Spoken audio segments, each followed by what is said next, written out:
প্রধানমন্ত্রী ও স্বরাষ্ট্রমন্ত্রীর কঠোর সমালোচনার মধ্যে দিয়ে রাজ্যে আবার তৃণমূল কংগ্রেস আরও বেশি আসন নিয়ে আসছে বলে জয়নগরে জানালেন অভিষেক বন্দ্যোপাধ্যায়।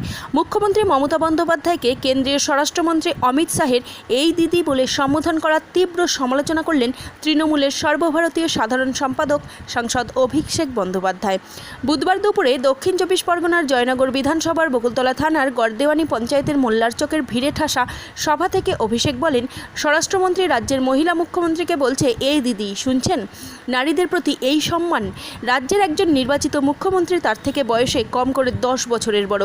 প্রধানমন্ত্রী বলেছিলেন, ও দিদি কি হয়েছিল? 77-এ গাড়ি আটকে গিয়েছিল, এবার 50 পার হবে না অমিত শাহদের। এবারের নির্বাচনের প্রচারে এসে কেন্দ্রীয় স্বরাষ্ট্রমন্ত্রী অমিত শাহ একাধিক জনসভায় বলেছেন, ভোটে জিতে ক্ষমতায় আসার পরে তৃণমূলের গুন্ডাদের উল্টো করে ঝুলিয়ে সিধে করা হবে।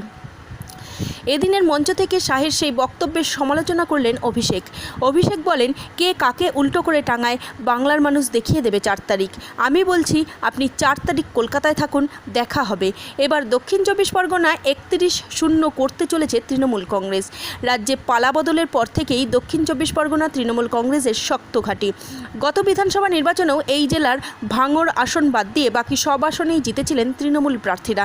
সেই প্রসঙ্গ তুলে এদিন অভিষেক বলেন, 2008 সালের পঞ্চায়েত নির্বাচন থেকে এই জেলার মানুষ যেভাবে মমতা বন্দ্যোপাধ্যায়কে সমর্থন করছেন, দক্ষিণ চব্বিশ পরগনা জেলার সমর্থন না করলে সিপিআইএমের পতন হতো না, সিপিএমের সন্ত্রাস বন্ধ হতো না। প্রত্যেকবারের ভোটেই দুহাত তুলে তৃণমূলকে সমর্থন করেছেন।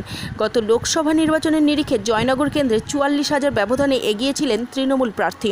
এবার সেই ব্যবধান 60,000 করার টার্গেট দেন তৃণমূলের সর্বভারতীয় সাধারণ সম্পাদক। উল্লেখ্য, এদিন জয়নগর বিধানসভা কেন্দ্রের তৃণমূল কংগ্রেসের প্রার্থী বিশ্বনাথ দাস ও মন্দিরবাজার বিধানসভা কেন্দ্রের প্রার্থী জয়দেব হালদারের সমর্থনে সভা করেন অভিষেক। তিনি এদিন এও বলেন, জয়নগর মজিলপুর পৌরসভার 3 নম্বর ওয়ার্ডে পৌরসভার মাঠের পাশের এলাকায় মোয়ার হাব তৈরি হয়েছে। জয়নগর নিমপিঠে নতুন দমকল কেন্দ্র গড়ে তোলা হয়েছে। এলাকায় একাধিক উন্নয়নমূলক কাজ হয়েছে। মন্দিরবাজার কেন্দ্রে মথুরাপুর গ্রামীণ হাসপাতালের আধুনিকীকরণ, লক্ষ্মীকান্তপুরে আইটিআই কলেজ হয়েছে, মাধবপুর কলেজে নতুন বিল্ডিং তৈরি সহ একাধিক উন্নয়নের খতিয়ান তুলে ধরেন। তৃণমূল প্রার্থী সমর্থন করার বার্তা দেন এদিন অভিষেক।